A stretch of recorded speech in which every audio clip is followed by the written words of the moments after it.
age maybe can see things from past lives. They can maybe see their what do you call it, their angel or whatever it is, or that we can't see. And it seems to go away after about when they're 7 years old.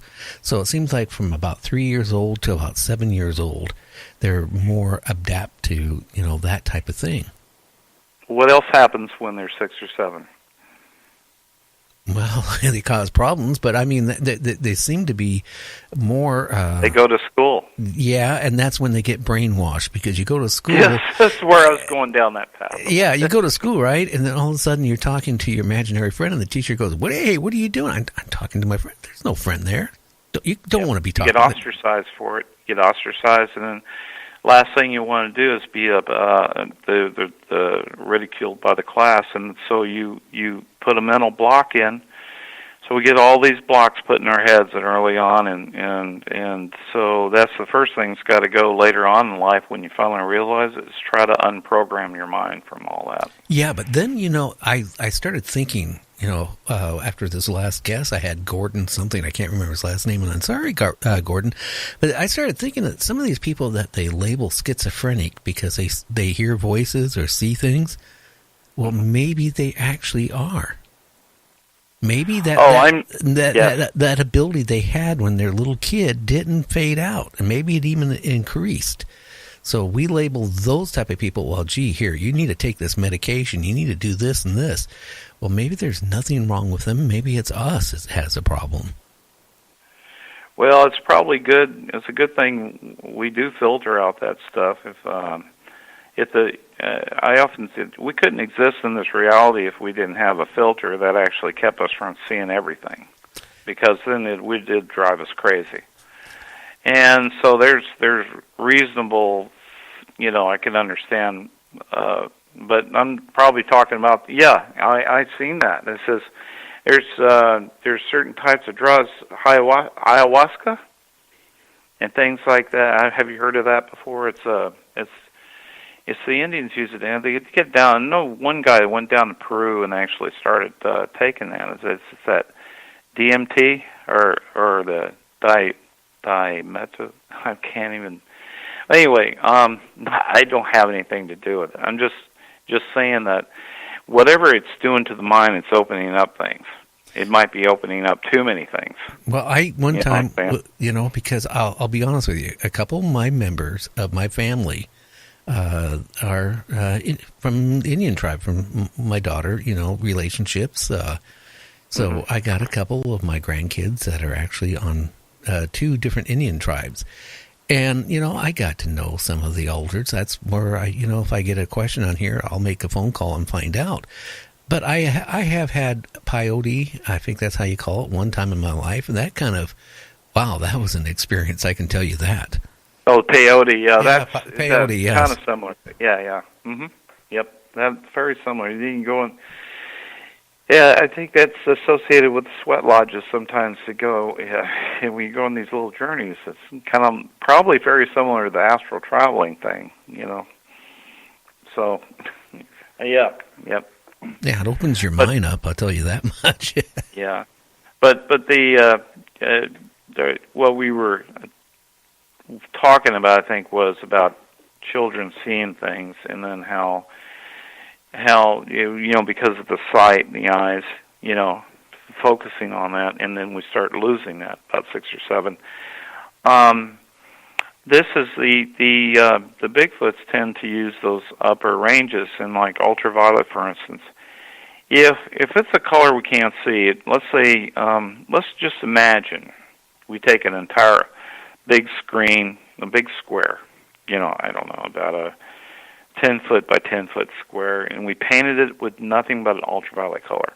No other color, just ultraviolet, okay? And we set it in the background somewhere, and then we want you to go look at it and describe it. Let's just say you go on there and you use different shades of ultraviolet color, because obviously it probably has different shades, just like red has different shades and all. And use it to actually do a diagram and draw an image of a person or whatever on it, okay? and then have someone stand back about 20 feet away and take a good look at it and try to describe what they see. What do you think you'll see? I don't know. It would be, well, in your case, with your, in a typical person could see color, it would be black. Complete dark blackness. And you couldn't distinguish anything in that pit. You couldn't distinguish anything in that square because your cone's cut off at a certain point. You have no visual information coming in from that square. You got it from everywhere else around that square, but coming from that square, it's just complete dark blackness. And it's a lot like the dark blackness I saw when the first Bigfoot showed up, the one that I said kind of like it was waving and moving, the moving mirage-y thing. And I've seen my pictures too. That I will look at my pictures, and then I'll start seeing. I see normal green, I see normal browns, I see earth tone colors, in the picture, and then all of a sudden here's this really dark black object that's kind of peering through the trees. So I take that as a clue. I get on what the paint shop can do is take that color, and you can add some lighting to it. It pulls the lighting out, and you can add contrasting. And what that tends to do is if that's an ultraviolet type of color that can be pulled down, you can actually start discerning if there's any detail information with that. Because what you're trying to do is bringing it from a blackened state down to a lighter state or a purplish violet color so that you can see what's there. And I have found that in some cases that it's the Bigfoots that are standing there and they're emanating that really dark color. And the cool thing about that is that you'll take an image like that. Now normally if it's just a shadow, like between the trees or something like that, and you apply that technique to the entire photograph, the whole image. Let's say he's over in one little corner with that really dark blackness. All of a sudden, when I apply this contrasting technique, the whole picture will still show the earth tone colors, except that one area. And then it becomes purple or violet, telling me, guess what? That was up in the ultraviolet range because everything else in the photos did. In other words, that's the only thing that stood out as different. Yeah. See? That's what the path I've gone down in my study. My research is about the color changes that they emanate. It's a big thing. This is how this gives full legitimacy why they say they live in the shadows. Why? Because they make themselves very dark for people who can't see them because we don't see in that light range. And for that matter, the smaller cryptids or little people tend to use that. They don't use that technique quite as much. They're more into blending at times. But unfortunately, once in a blue moon, they decide to come out and just show themselves almost to, I have a couple of, one picture in particular, I call this little guy Sal, this little white-haired man that just decided to be 10 feet away from my feet, and I'm taking this picture. I'm looking down, and here's this man laying there, pure as day. The ears, the nose, I mean, it's unmistakable. It's not a leaf. I've had this picture. It's on the planetsasquatch.com website. Okay, on my it shows up on the very first thing. It's a blog article, but it's the first thing that shows up, and it's the first picture that shows up of the little person. Now, if someone's going to have a problem looking at some of the other pictures, you take a look at that picture because that is unmistakable. And he's only about 6 inches tall. So, well, that is so what I find, because if you go on and research little people like in the woods, little people in the forest, you'll find a whole bunch of stuff. But Mary Joyce runs a UFO Bigfoot reporting group out of North Carolina. Yes, I read that. I read some articles, and specifically about the North Carolina farm She had about a series of 3 or 4 articles. Yeah, where they were kind of like going to build a college there, and they were escalating, and they started finding skeletons and stuff of little people and giants both. Mm-hmm. Yep. I was trying to remember her name. I was kind of getting into it on the last program I was with a few days ago, and couldn't remember her last name. Yeah, Mary Joyce. But the other host of the program brought up, oh well, what about you remember? And you know what, that ties into your guest tomorrow night, Disclosure Project. It's because you have Stephen Bassett. Yeah, and then he's been tied in with. Oh God, I'm having some really trouble with my memory. But he was the doctor that did the autopsy on the really small 6-inch tall being. You know what I'm talking about? Yeah. Okay. I was looking at that, and that was brought up by the other host, and I says, when I'm looking at the head structure and everything, this is very similar to the bone structure I've seen on this little guy, that I had a picture of. So, of course, they're alluding to the fact that maybe these are ETs, the small ones, but I think I have a contention that these might be just purely terrestrial beings that are here that we're not acknowledging that have been here. Just much like the other beings that the fairies or the little people and the whole slew of things that seem to be becoming more and more evidence that they exist.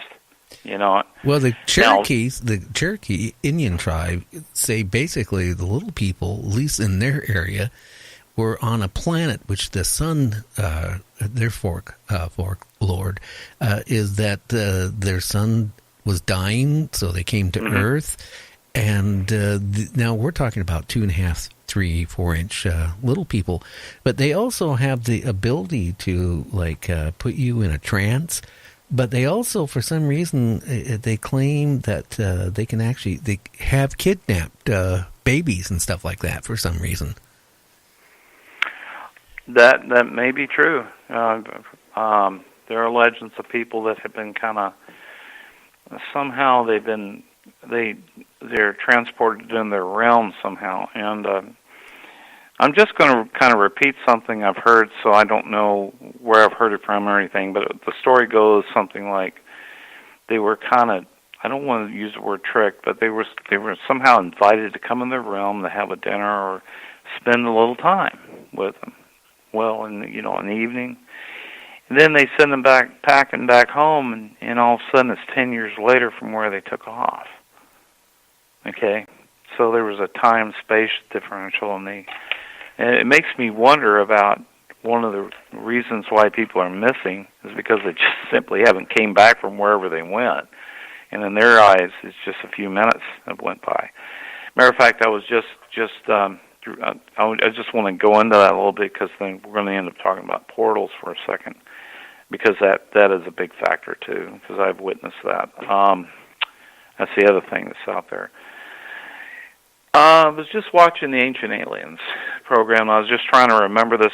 We were talking about David Paulides, the missing 411. Oh yeah. And yeah, we was talking about this. I think it was him or one of the reports of missing people.